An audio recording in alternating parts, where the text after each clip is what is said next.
Born on October 30th, 2001, Lauren Johansen grew up in Ocean Springs. Lauren was the youngest of three sisters, raised by her parents, Robert and Tamala, in a household where two of her siblings battled serious health issues. This early experience of caregiving instilled a sense of responsibility and compassion in her. She had a profound love for animals. As a teenager, she volunteered at local shelters, caring for everything from household pets to injured wildlife. Her nurturing nature led her to pursue nursing, where she excelled academically at the University of Southern Mississippi. Since childhood, she dreamt of creating an animal sanctuary dedicated to rescue and rehabilitation. Every penny she earned went toward making this vision a reality, and her ultimate goal was to provide a safe haven for animals in need. During her senior year of high school, Lauren met Bryson Rivers, a charismatic athlete. They connected at a school event where they both volunteered, and their friendship quickly blossomed into a romantic relationship. Bryson was a year older than Lauren and came from a large, religious family that emphasized discipline, responsibility, and close-knit relationships. As the oldest sibling, he was tasked with helping care for his younger brothers and sisters, which shaped his sense of leadership. He excelled in both academics and sports. To outsiders, his relationship with Lauren seemed ideal, but over time, cracks began to appear. Bryson's initial desire for closeness soon turned controlling. What began as innocent requests to spend more time together grew into demands. His jealousy intensified, particularly towards the men in Lauren's life, and he insisted she limit her interactions with anyone he didn't approve of, claiming it was for her own good.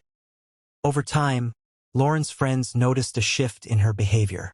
She began withdrawing from social events and avoided talking about her relationship with Bryson. When they questioned her, she downplayed his controlling actions, attributing them to stress from school and his military preparations. Even as his behavior became more manipulative and harsh, Lauren defended him, insisting his intentions were good. Bryson's jealousy intensified, and he used guilt to manipulate Lauren into accepting his demands. Any attempt by her to set boundaries led to arguments, followed by reassurances that everything he did was for their relationship's sake. Her friends and family voiced concern, but she continued to normalize and excuse his actions. The situation escalated when Bryson became physically aggressive during an argument, grabbing Lauren's wrist to stop her from leaving. He accused her of not appreciating him. Although shaken, Lauren downplayed the incident, attributing it to his frustration. Bryson's behavior continued to worsen, with public outbursts and passive-aggressive comments. One night, he berated her for thanking a waiter, making her feel small and unworthy. Lauren's father, Robert, sensed something was wrong but was met with resistance when he tried to intervene. Lauren dismissed his concerns, convinced that Bryson's behavior was simply a result of stress. Eventually, Lauren stopped confiding in anyone, fully defending Bryson's actions and internalizing the belief that she was responsible for keeping the peace. In December 2023, Lauren and Bryson took a trip to Nashville. Lauren was on winter break from college and Bryson was on military leave. For Lauren, it was a chance to unwind, while Bryson saw it as an opportunity to show his attentive side. The first few days were pleasant, filled with sightseeing and dining out, though underlying tension began to build. On December 11th, they visited a bar to watch a football game. They settled at a table, grabbed some drinks, and focused on the game. The situation took a turn when Lauren went to the restroom and asked a waiter for directions. A few minutes later, the same waiter walked down the same hallway, a harmless coincidence that triggered Bryson's unfounded suspicion. When Lauren returned to the table, she immediately noticed a shift in his mood. He was tense and visibly upset. Without reason, he accused her of flirting with the waiter and even suggested she was being unfaithful. The argument quickly escalated, with Bryson raising his voice and ignoring Lauren's attempts to calm the situation. The confrontation intensified once they reached their car. Bryson locked the doors, took Lauren's phone, and began yelling at her. His anger quickly turned physical, and he struck her while she tried to defend herself. Lauren banged on the windows and honked the horn, hoping to draw attention, but no one was around to help. After enduring several minutes of torment, Bryson drove aimlessly, ignoring Lauren's desperate pleas. He threatened to leave her body in the woods. He then parked in an isolated spot where the assault continued. Lauren tried to grab her self-defense handgun, but Bryson quickly snatched the bag from her hands, preventing her from accessing it. For nearly an hour, he subjected her to brutal physical harm, making cold and disturbing comments about her injuries. He coldly remarked that the swelling on her head reminded him of the bowling ball. The turning point came when Bryson called his mother during the attack, and Lauren's screams in the background prompted her to alert the police. Simultaneously, Lauren's father, Robert, used a tracking app to locate her. The police arrived and found Bryson still attacking Lauren. She was bruised and bloodied, her face and body showing clear signs of intense abuse. She could barely muster the strength to speak. She was rushed to the hospital with severe injuries, while Bryson was arrested on the spot. Despite the abuse Lauren endured, she chose not to press charges, fearing it would ruin Bryson's life and military career. While in custody, Bryson exploited gaps in jail regulations, repeatedly contacting Lauren and manipulating her with promises of change. Eventually, under pressure, Lauren altered her statements, affecting the course of the case. Bryson was held in custody awaiting trial on assault charges, with substantial evidence against him. Despite this, the court allowed him the possibility of bail, initially set at $250,000. 6 months later, his legal team successfully appealed to reduce the bail to $150,000, which was paid by his mother, securing his release. Upon release, Bryson was required to wear a GPS ankle monitor, restricting his movements and contact with Lauren. However, due to bureaucratic errors, the monitor was improperly configured, and the terms of his release were not properly enforced. These mistakes, compounded by Bryson providing false information, allowed him to violate the conditions of his release. Days after, his ankle monitor battery started running low. He received a notification to charge his ankle monitor but ignored it. When the battery died, authorities lost the ability to track his movements. Although the monitoring center noticed the issue, they failed to notify law enforcement in time, allowing Bryson to violate his release conditions undetected. Lauren's family wasn't informed until days later when Robert received a voicemail from police explaining that Bryson's monitor had stopped working and they couldn't locate him. Frustrated with the lack of urgency, Robert contacted the police, demanding immediate action.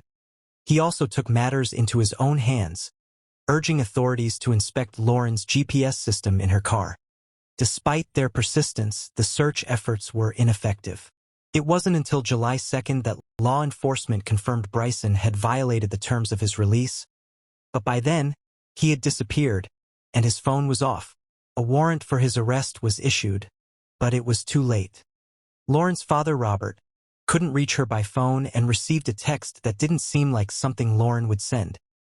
Concerned, he asked his other daughter living with Lauren to check on her. Her sister discovered the apartment's door wide open, the security cameras disabled, and Lauren's car gone. She immediately alerted Robert, who reported his daughter missing to the police. Despite the family's urgent concerns and evidence, law enforcement delayed action. It wasn't until 24 hours after Lauren was reported missing that the officers agreed to begin tracking her car.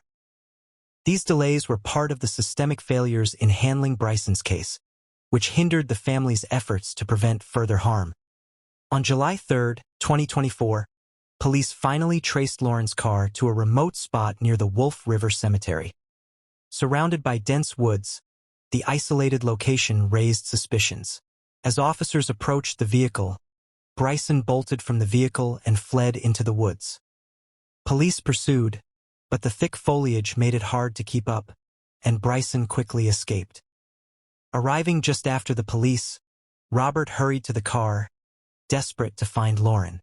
Opening the door, he was confronted with the harrowing sight of her body on the back seat of the car, badly battered and wrapped in a sheet and trash bags. The severity of her injuries left her nearly unrecognizable. Police officers noted the bloodstains inside the car indicated that Lauren had suffered brutal beatings before her death. Despite the emotional toll, Robert remained until the investigation was complete, even as his own health declined. The search for Bryson lasted several hours, with helicopters utilizing thermal imaging to locate him in the woods. After 9 hours, he was found and apprehended. During his interrogation, Bryson shared his version of events. He stated that on the morning of July 3rd, he went to Lauren's house after not being able to reach her for a few days. Feeling frustrated and confused by her lack of response, he wanted to talk. He knew that she would be alone that day. When he found Lauren, she refused to engage in conversation, and he ended up pulling her into her car and driving to a more secluded area. Bryson claimed he intended to have a calm discussion, but things escalated when Lauren became upset and threatened to call the police. According to his account, the situation got out of hand, and he used physical force by hitting her repeatedly to try to control the situation, though he expressed regret over the events. After the attack, Lauren was left unconscious. Bryson claimed he initially tried to revive her, but after realizing she had died, he decided to hide her body. He wrapped her in a blanket, placed her in the back seat, and drove to a secluded area near Wolf River Cemetery, leaving the car there, intending to return later to eliminate evidence. However, police traced his movements and found the vehicle before he could carry out his plans. Lauren's tragic death and Bryson's arrest sparked public outrage, with many criticizing the justice system for failing to properly monitor him after his release on bail. In the wake of their loss, Lauren's family issued a statement urging reform to prevent such failures in the future. Bryson's mother, who had paid his bail, also faced backlash. While the community criticized her decision, Lauren's family did not openly blame her. At Lauren's funeral, loved ones gathered to mourn her, honoring her kindness and passion for animal welfare. In her memory, her family established a foundation to support animal-related causes. As of now, the case is still ongoing. Bryson Rivers stands trial for charges including kidnapping, first-degree murder, and attempted destruction of evidence. The case has sparked calls for reform, especially regarding bail laws, to prevent similar tragedies from occurring again. Thank you for watching. Please subscribe to my channel for more true crime content. See you next time.